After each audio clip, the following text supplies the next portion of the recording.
नमस्कार दोस्तों and welcome back to my channel. और आज मैं लाया हूँ फैंटास्टिक फोर फर्स्ट फोर। ये series fantastic four first step से जुड़ी है और इसमें हमें उस मूवी के पहले की कहानी बताई जाएगी जहां पर हमें उनकी ओरिजिन और वो सारे विलन्स दिखाई देंगे जो सिर्फ मूवी में टीज किए गए थे। इस इशू के राइटर है डैन स्लॉट जिनकी कहानियां काफी अच्छी होती है। तो बिना किसी देरी के लेट्स बिगिन।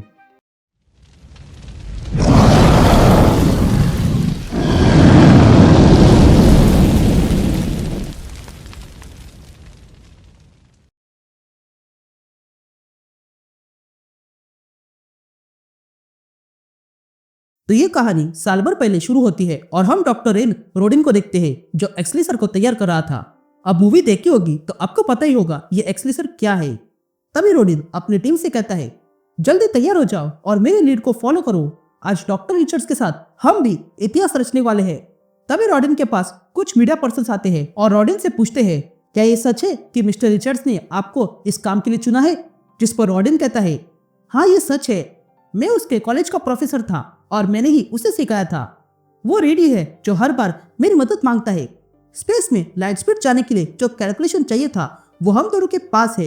मैं यहाँ रहकर अपना काम पूरा करूंगा और वो वहां पर स्पेस में रहकर। तभी एक रिपोर्टर कहता है अगर ऐसा है तो आप ग्रेट थिंकर हो। लेकिन तभी उन सबको एक्सलीसर से संदेश आता है। ये देखकर वे लोग समझ जाते हैं कि वहां स्पेस में कुछ गड़बड़ हुई है। यहाँ स्पेस में हम एक्सलीसर देखते हैं जिसमें सुजन, रीड, जॉनी और पेन थे और वे अचानक से कॉस्मिक रेडिएशन को हिट कर लेते हैं। तभी रीड थिंकर से कहता है हमें कॉस्मिक स्टॉर्म ने हिट कर दिया है, ये हमारे शरीर से होकर आ रहा है और हमें अंदर से तोड़ रहा है। ये कहते हम फैंटास्टिक फोर को देखते हैं जो कॉस्मिक रेस लगने के बाद बदलने लगे थे।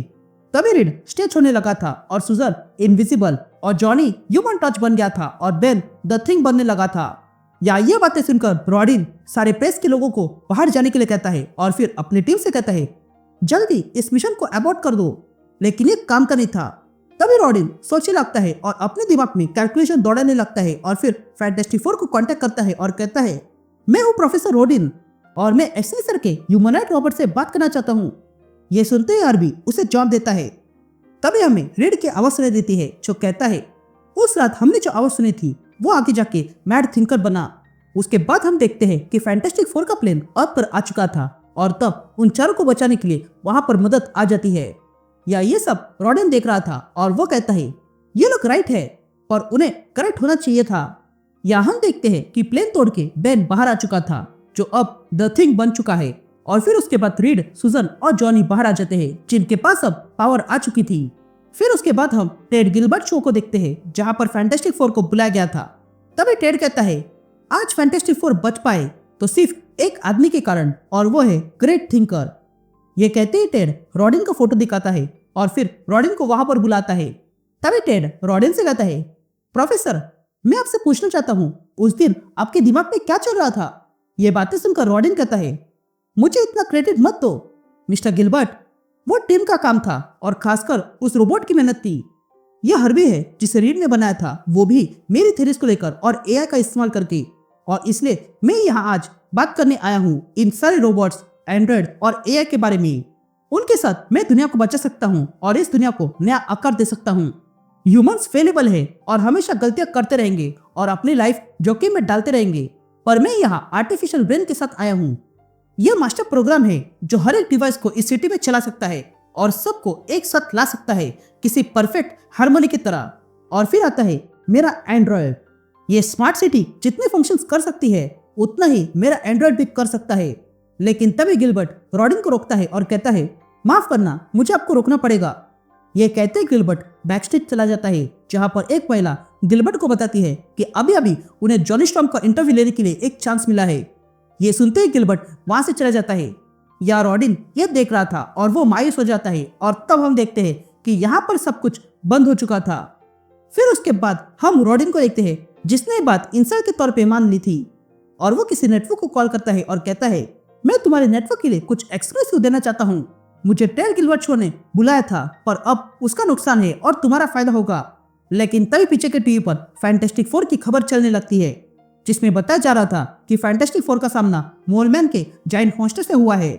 यहाँ रॉडिन परेशान हो चुका था और वो उस न्यूज चैनल से कहता है देखो मैं प्रोफेसर रॉडिन बोल रहा हूँ, वही जो रीड के साथ काम करता है और मैं तुम्हें इंटरव्यू देना चाहता हूँ क्योंकि मेरे पास आर्टिफिशियल ब्रेन है जो न्यूयॉर्क को बदल के रख सकता है।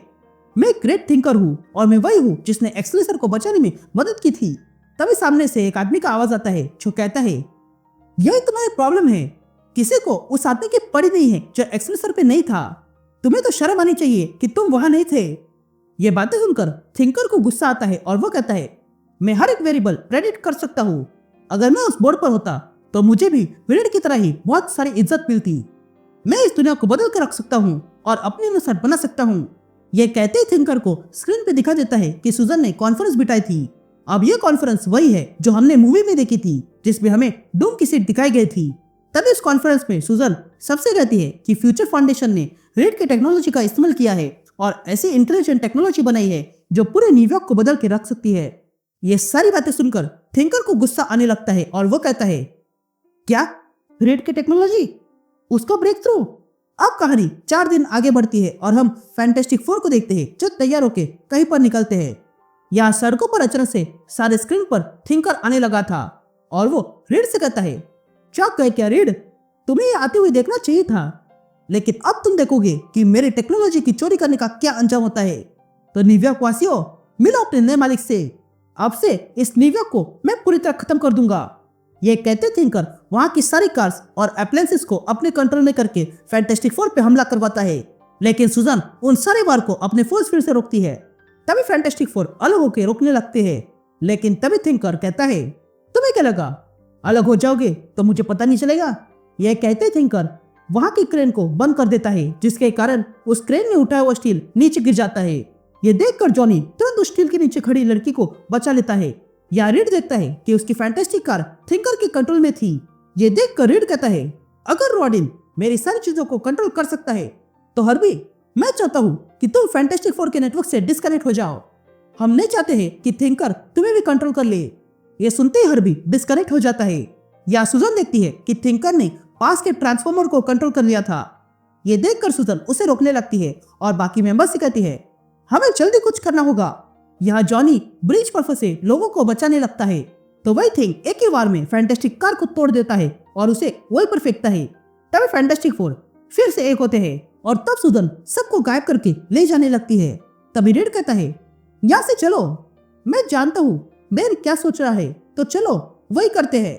या थिंकर कहता है, ये प्रेडिक्टेबल था, तो मेरे एंड्रॉइड जाओ और उन्हें रोको। ये कहते ही थिंकर का बना हुआ एंड्रॉइड वहां आता है और कोऑर्डिनेट्स मांगता है, जिस पर थिंकर कहता है, ये ऑब्वियस है, जाओ और बेंजामिन को ढूंढो। ये कहते हम फैंटास्टिक फोर को देखते हैं जो यान्सी स्ट्रीट आ चुके थे। तभी बेन रीड से कहता है, ये यान्सी स्ट्रीट ही ऐसी जगह है जहां पर रीड का खिलौना नहीं है। तभी रीड बेन से कहता है, तुमने हम सबको यहाँ लाकर अच्छा किया, अब यहाँ हम शांति से सोच सकते हैं आगे क्या करना है। लेकिन तभी थिंकर का बना हुआ एंड्रॉइड वहां आ जाता है और आते ही फैंटास्टिक फोर पे हमला कर देता है। ये देखकर बेन उस एंड्रॉइड को मारने जाता है, लेकिन वो एंड्रॉइड बेन को जोरदार पंच मार के पीछे फेंकता है। ये देखकर सुजन तुरंत अपने फोर्स फील्ड से उस एंड्रॉइड को रोकती है, लेकिन तभी वो एंड्रॉइड अपने अंदर से सोनिक हमला कर देता है, जिस कारण सुजन कमजोर होकर गिर जाती है। ये देखकर रीड तुरंत सुजन को बचाने जाता है। तभी ह्यूमन टॉर्च आगे आकर उस एंड्रॉइड को जलाने लगता है, लेकिन तभी वो एंड्रॉइड अपने अंदर से कार्बन डाइऑक्साइड निकालकर उसे भी वहीं पर फेंक देता है। लेकिन तभी रीड पीछे से आकर उस एंड्रॉइड को बांध देता है और उसके सिस्टम को तोड़ने वाला ही था कि तभी वो एंड्रॉइड रीड को जोरदार झटका देता है। ये देखकर रीड तुरंत बेन से कहता है, बेन मैं चाहता हूँ कि तुम इसे रोको। यह सुनते ही बेन तुरंत उस एंड्रॉइड को रोकता है। यह रीड हबी के पास आता है और कहता है, मुझे लगता है कि मुझे इस प्रॉब्लम का हल मिल गया है। ये कहते ही रीड हर्बी की डिस्क निकालकर उस एंड्रॉइड में चुपके से डाल देता है, जिस कारण वो एंड्रॉइड अब ऑफलाइन हो चुका था। या ये देखकर रॉबिन तिलमिला जाता है और कहता है, मेरी क्रिएशन इनफेलेबल है। तो रिचर्ड्स, तुमने क्या किया? मैं अपने एंड्रॉइड को वापस बुला रहा हूँ ताकि मैं ठीक कर सकूं। लेकिन तभी वो एंड्रॉइड थिंकर पर ही हमला कर देता है। ये देखकर थिंकर कहता है, नहीं, तुम्हें रिफॉर्मेट कर दिया गया है, वो भी हर्बी से। लेकिन तभी वो एंड्रॉइड थिंकर को भी अपने CO2 से बंद कर देता है। ये देखकर रॉबिन कहता है, यह कैसे हो सकता है? मेरी कोडिंग कॉम्प्लेक्स है, फिर भी रीड ने ऐसा कैसे किया? तभी रीड वहां आता है और कहता है, इसका जवाब आसान है और वो ये है कि ये सारे कोड्स तुम्हारे नहीं है बल्कि मेरे हैं, जो तुमने मुझसे चुराए थे और इसमें बैक डोर भी है और एक प्राइवेट पासवर्ड जिसके कारण ही मुझे एक्सेस मिल गया। ये बातें सुनकर रॉबिन कहता है, नहीं, मैंने तुम्हारे कोड्स कभी कॉपी नहीं किए थे क्योंकि मैं ग्रेट थिंकर हूँ। मैंने ही तुम्हें सब कुछ सिखाया है और मैं ही वो हीरो हूँ जिसने तुम सबको बचाकर यहाँ लाया। मैंने ही तुम्हें बचा लिया था। जिस पर रेड कहता है, मुझे माफ करना रॉबिन, पर यह सब कुछ झूठ है जो तुम्हारे दिमाग ने रचा के रखा है, जिसे तुम सच मान बैठे। तुम तो मेरे टीचर होने से भी दूर हो। मैंने अपने लाइफ में कई सारे टीचर से सीखा है। तुम्हें लगता है कि तुमने ही हमें बचा लिया, पर तुम्हें पता नहीं है कि कॉकपिट के अंदर क्या हुआ था। तुमने जो कैलकुलेशन भेजे थे वो सारे गलत थे। मुझे वो सारे एडजस्ट करने पड़े थे ताकि हम वापस आ सके, और इसमें मेरी मदद बेन, सू और जॉनी ने की थी और इसलिए हम वापस आ सके। तब ये बातें सुनकर रॉबिन कहता है, अगर ऐसा है तो तुमने मुझे ऐसा क्यों दिखाया कि मैं हीरो हूँ? जिस पर रेड कहता है, वो काइंडनेस था क्योंकि तुमने मुझे और भी बहुत कुछ सिखाया है। लेकिन तभी रॉबिन कहता है, नहीं, ये झूठ है। तभी सुजन रेड से कहती है, इसे समझाकर कोई फायदा नहीं होगा। जिस पर रेड कहता है, हाँ मैं जानता हूँ, पर मैं ट्राई कर रहा हूँ। अब कहानी 4 महीने आगे जाती है और हम राइकर प्रिजन देखते हैं जहाँ पर रॉबिन को रखा गया था। तभी रॉबिन कहता है, ये सब फूल है, इसलिए उन लोगों ने मेरे शरीर को कैद कर लिया, पर वे लोग ये नहीं जानते कि ऐसी कोई जेल नहीं है जो मेरी माइंड को कैद कर सकती है। पर मैं यहाँ से बाहर निकलने का रास्ता ढूंढ के रहूंगा और तब मैं अपना बदला पूरा करके रहूंगा। तभी हम देखते हैं कि वहाँ के कैदी रॉबिन को देखकर हंस रहे थे, लेकिन तभी रॉबिन का ध्यान वहाँ के टीवी पर जाता है जहाँ पर फैंटास्टिक फोर की कार्टून चल रही थी, जिसमें थिंकर को नाम मैड थिंकर दिया गया था। ये देखकर मैड थिंकर को और चिढ़ मचती है और यहीं पर ये इशू खत्म हो जाता है।